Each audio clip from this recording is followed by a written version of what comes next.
Have you ever noticed that sometimes the mind gets so loud you can't even hear your own heart? We live in an age where thoughts shout and emotions whisper.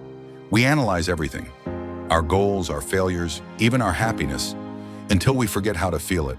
But there comes a sacred moment in every person's life when the noise fades, the world slows, and something inside says, listen, not to the mind, but to the silence beneath it.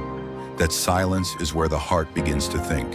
When I was younger, I believed wisdom was found in logic, in reading great books, and in debating ideas.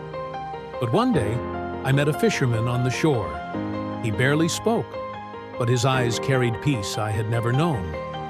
I asked him, "What do you think about when you sit here for hours?" He smiled and said, "Nothing. I just listen to the sea until it starts to speak." That moment changed me. I realized the greatest minds are not those filled with thoughts, but those emptied enough to receive truth.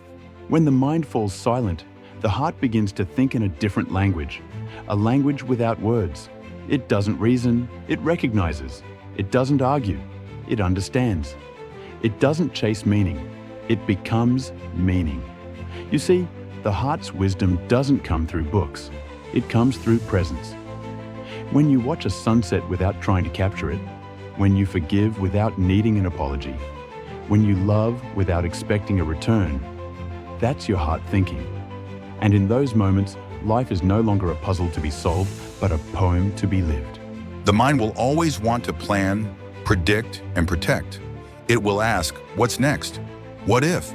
What will they think? But the heart quietly says, now, just this, be here. Every philosopher eventually learns this, that thought is a useful servant, but a terrible master. Your peace begins the moment you stop arguing with reality. True growth isn't about adding more knowledge. It's about removing the layers that keep you from feeling deeply. So when the world feels overwhelming, stop, breathe. Let your thoughts settle like dust on a calm lake, and listen.